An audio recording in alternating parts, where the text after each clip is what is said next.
திருச்சிற்றம்பலம் தில்லை அம்பலம் நம பார்வதேவதையே ஹர மகாதேவா. அருள் குருநாதர் சிவஸ்ரீ தத்புருஷ சரவண பவானந்த தேசிகரையா குருவே சரணம், குருவடி சரணம். மெய்யன்பர்கள் அனைவருக்கும் தொட்டியம் ஈசான மருத தேசியின் பணிவான வணக்கம். தொடர்ந்து நாம் திருமூலர் நாயனார் அருளிய திருமந்திரங்களை சிந்தித்துக் கொண்டிருக்கின்றோம். அந்த வகையில் இன்று திருமூலர் நாயனார் அருளிய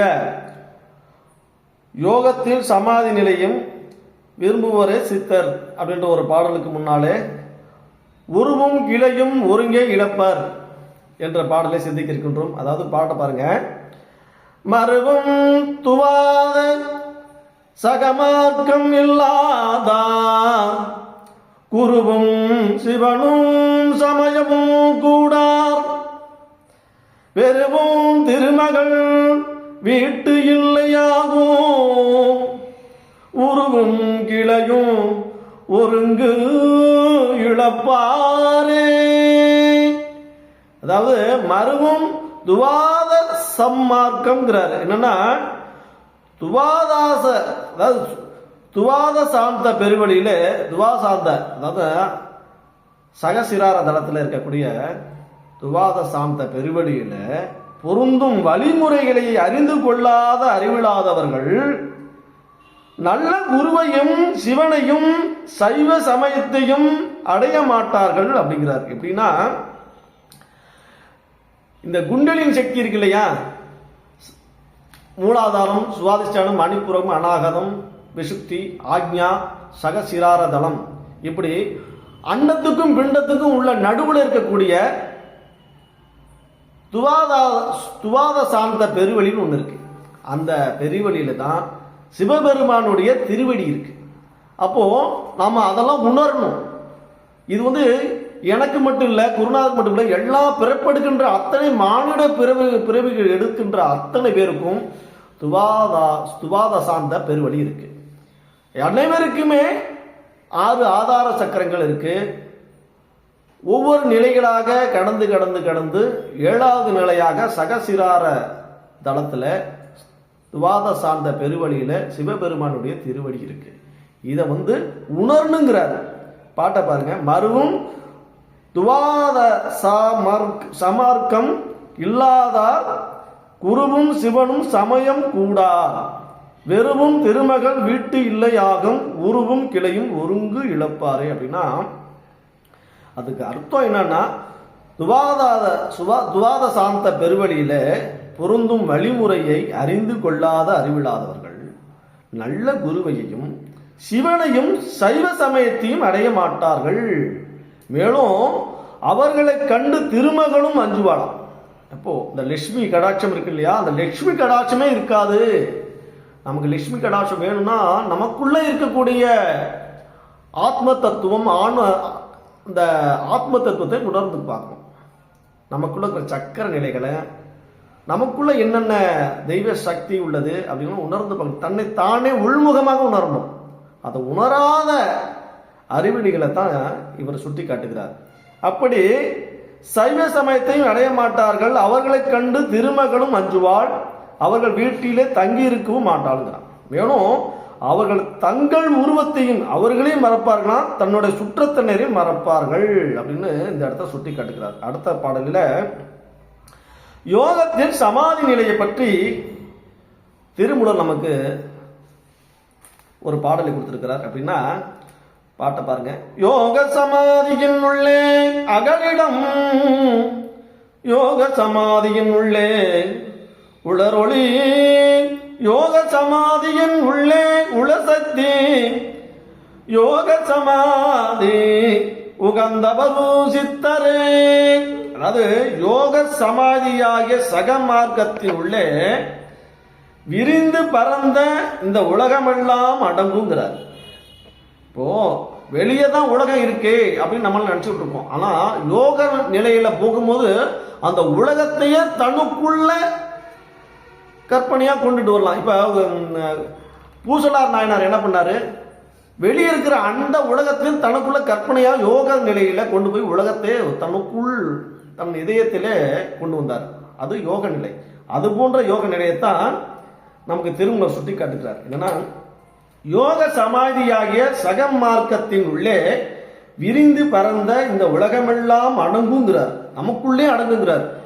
இப்ப வெளியே தான் அண்டத்துல இருக்கிற சூரியன், சந்திரன், கிரகங்கள் அத்தனையும் அண்டத்திலே இருக்கு. அதே சமயத்துல பிண்டத்திலே இருக்கு. பிண்டம்னா உடல், இந்த பிண்டத்திலே இருக்கு. அதைத்தான் இதை சொல்லுகிறார். விரிந்து பறந்த இந்த உலகமெல்லாம் அடங்கும் யோக சமாதியின் உள்ளத்தின். அப்படி உள்ளத்தின் உள்ளே பேரொளி காட்சி தோன்றும். அப்போ உள்ளேயும் இருக்கிறார் ஆதித்தன், பிண்டாதித்யன், அண்டாதித்யன் இருக்கிறார். அண்டாதித்யன்னா அண்டத்துல வெளியில இருக்கக்கூடிய சூரியன், பிண்டாதித்யன்னா நாம உடம்புக்குள்ள இருக்கிற சூரியக்கலை, சந்திரக்கலை, இதெல்லாம் சுட்டி காட்டுகிறார். மேலும் உள்ளே பேரொளி காட்சி தோன்றும் யோக சமாதியின் உள்ளே பராசக்தி இருக்கிறாள். இப்போ சுவாமி மட்டும் நமக்குள்ள இல்லை, அர்த்தநாரீஸ்வரரா அம்பாள் இருக்கிறாங்க. இடபாக அம்பாள், வடபாகம் சுவாமி இருக்கார். அப்போ உள்ளே நமக்குள்ள இருக்கக்கூடிய உணர்வுகள் உள்முகமாக கொண்டு போனோம்னா உள்ள சுவாமி அம்பாள் இருக்கிறத நம்ம உணரலாம். அப்போ இந்த யோக சமாதியை விரும்பி மேற்கொள்பவர்களே சித்தர்கள் ஆவார்கள் அப்படின்னு இந்த பாட்டில் சொல்லியிருக்கார். அடுத்த பாடல யோகமும் போகமும் யோகியர்க்கே ஆகும் அப்படிங்கிறார். அந்த பாடல் என்னன்னா, யோகமும் போகமும் யோகியர்க்கு ஆகுமான், யோகம் சிவரூபம் முற்றிடும் உள்ளத்தோர், போகம் புவியில் புருடார்த்த சித்தியாம், ஆகும் இரண்டும் அழியாத யோகிக்கே. அதாவது தனக்குள்ளே சிவத்தை காணும் யோகமும், இல்லறத்தில் ஈடுபட்டு பெண்ணுடன் இன்பம் நுகர்தலாகிய போகமும் யோகியர்க்கு மேற்கொள்ளத்தக்கதே ஆகுங்கிறார். ஒரு யோகினா காட்டுக்குள்ள போய் தான் தவம் பண்ணணும், யோக நிலையில போகணும் இல்லை. இல்லறத்துல இருந்து குடும்பஸ்தரா இருந்து நம்ம யோக முயற்சிகளை செய்யலாம். அப்படி யோகமானது சிவ வடிவத்தை பெற்று தரும். குடும்பத்தில் இருந்து யாராவது இப்படி யோகம் பண்ணுவாங்கன்னா நிறைய பேர் தப்பா நினைச்சிட்டு இருக்காங்க. ஒரு சன்னியாசி தான் இது மாதிரி செய்வாங்க, ஒரு காட்டில் போய் தான் தவம் பண்ணுவாங்க அப்படின்னு நிறைய பேர் நினைச்சிருக்காங்க. ஆனால் குடும்பத்தில் இருந்து தவ வாழ்க்கை மேற்கொள்ளலாம். அப்படி தவ வாழ்க்கை மேற்கொள்கின்ற பொழுது அந்த யோகமானது சிவ வடிவத்தை பெற்று தருகிறார். மேலும் உள்ள விருப்புற்றவரின் போகமானது, அந்த போக வாழ்க்கையில என்னென்ன கிடைக்கும்னா அறம், பொருள், இன்பம், வீடு என்னும் 4 வித புருடார்த்தங்களை தருங்கிறார் இந்த யோக நிலையில. அப்போ அழியாத யோகிக்கு இந்த 2 வழிமுறைகளும் மேற்கொள்ளத்தக்கதாகும் அப்படிங்கிற அந்த பாட்டை பாருங்க மறுபடியும். யோகமும் போகமும் யோகியர்க்கு ஆகுமால், யோகம் சிவரூபம் உற்றிடும் உள்ளத்தோர், போகம் புவியில் புருடார்த்த சித்தியாம், ஆகும் இரண்டும் அழியாத யோகிக்கே. அடுத்த பாடல்ல மனம் அடங்கி இருப்பதே சகமார்க்கங்கிறார். என்னன்னா பாட்டை பாருங்க. ஆதார சோதனையால் நாடி சுத்திகள் மேதாதி ஈரன் கலாதத்து விண்ணொளி போதாலயத்து உளன்கரணம் புந்தி சாதாரணம் கடலாம் சகமார்க்கமே.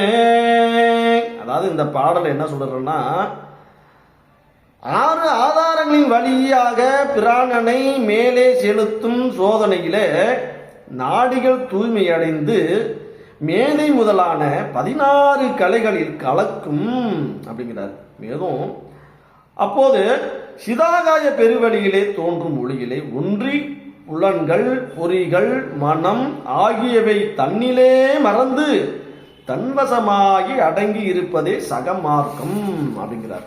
அடுத்த பாடல்ல பாருங்க, உள்ளத்துள் புகுவான் இறைவன். எப்படின்னா, பிணங்கி நிற்கின்ற ஐயைந்தையும் பின்னை அடங்கி எரிவன் அயிர்மணவாளால் கணம்பதி நட்டும் கருதும் ஒருவன் வணங்க வல்லான் சிந்தை வந்து நின்றானே. அதாவது பிணங்கி நின்ற ஐந்தையும் பின்னை அப்படின்னா ஆன்மாவோடு மாறுபட்டு நிற்கின்ற 25 ஐந்துனா 5 25 அந்த 25 தத்துவங்களையும் யோக பயிற்சியால் பின்னர் நுண்ணிய அறிவு என்னும் வாளால் வெட்டி எறிவேன் அப்படிங்கிறார். மேலும் அதனால் 18 கணங்களும் நினைக்கும் ஒப்பற்ற இறைவன் அவர்கள் வணங்கும் எல்லாம் வல்லவனான சிவபெருமான் என் உள்ளத்துள் வந்து நிற்பான்கிறார். திருச்சிற்றம்பலம். பாருங்க பாட்ட. பிணங்கி நிற்கின்ற கையைந்தையும் பின்னை அணங்கி எறிவன் அயர்மணவாளான் கணபதி நட்டும் கருதும் ஒருவன் வணங்க வல்லான் சிந்தை வந்து நின்றானே. திருச்சிற்றம்பலம். தில்லையம்பலம். நம பார்வதீபதை. ஹரஹர மகாதேவா. அருட்குருநாதர் சிவஸ்ரீ தத்புருஷ சரவண பவனந்த தேசிகரியா குருவே சரணம், குருபடி சரணம். திருச்சிற்றம்பலம். நாளை சந்திப்போம். திருச்சிற்றம்பலம்.